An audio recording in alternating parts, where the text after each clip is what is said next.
The fours. So speaking of stability, in contrast to what we just saw in Death and the Empress, now we have in both the Emperor and Temperance that they're actually looking back, that there's a movement backwards. And fours being a more stable number than the three, or being more commonly associated with stability, at least. Fours are a moment in development of pausing and looking back, reassessing. And so there's a sense of that in both the Emperor and Temperance. And even visually with the fours, this is also one of the cool things about the Marseille numbering, is that with the majors, they're numbered with long form Roman numerals rather than short form. So we get four eyes in the Emperor, and we get four eyes in Temperance, just in their titles.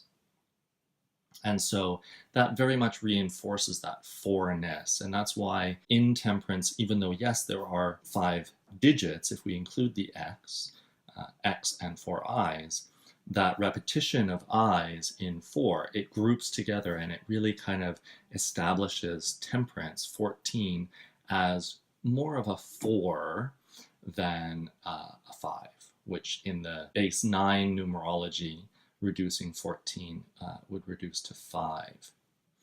So it's just a small visual argument to use Temperance as 4 and use a decimal system rather than a base 9 system. Also, another little detail that's fascinating about this particular deck is this appearance of 4. Here, let's do a little close-up. 4 squares together at the bottom of Temperance. And so that's also reinforcing that 4 idea.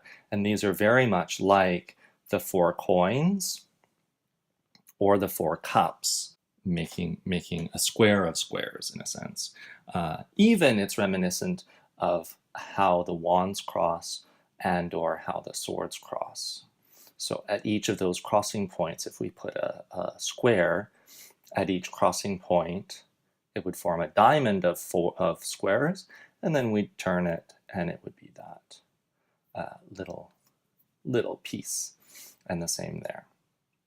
So that's very interesting. And again, I get a sense that there's an upper and lower in the first row and second row, that the Emperor, yeah, he's relatively grounded, but again, it seems like he rules more from thought and action, from more of a sword and wand kind of perspective.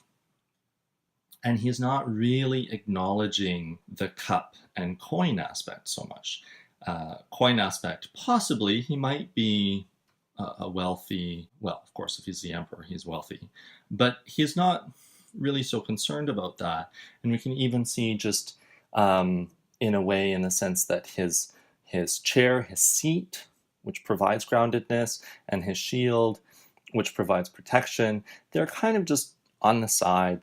They're behind and below him. He's not really so in touch with those earthier aspects of himself. He's much more concerned about his scepter, and he's much more concerned about where he's looking. It's even his head, the position of his head is even, it seems higher. It may not actually be higher on the card, but it seems higher. So it seems like he's much more in his head than that he's grounded in his water or earth aspects.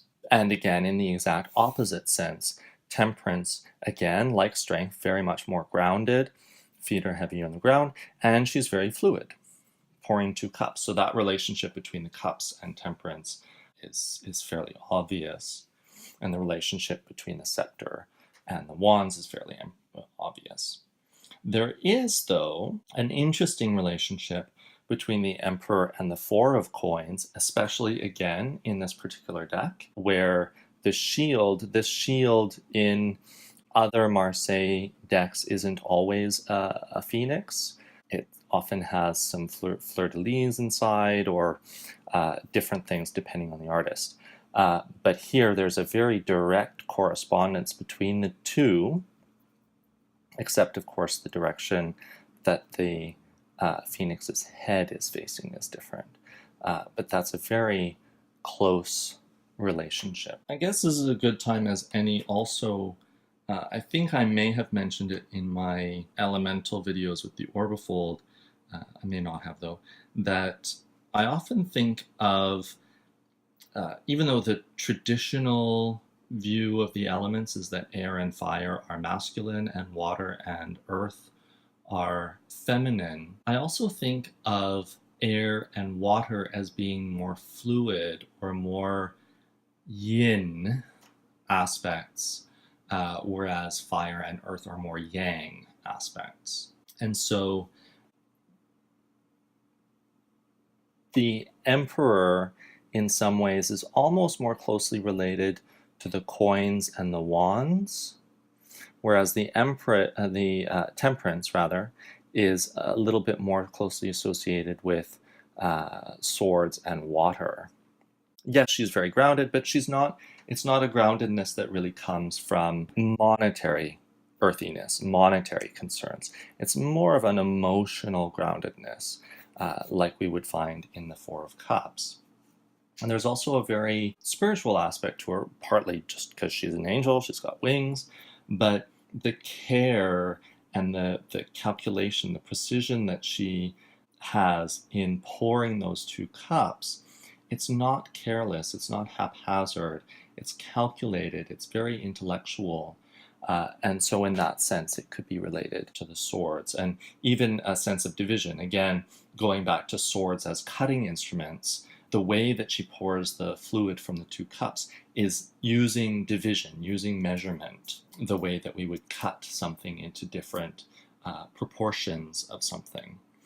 She's doing that through her cups, but that might also be done with a blade. Whereas in one of the related cards to Temperance, the Star, she's not being so precise. She's being much more free about pouring the cups into the stream. It's not as calculated, it's not as reserved, it's more free in many senses. So there's that relationship there, possibly in this case between those three and these three. At any rate, let's move on to fives.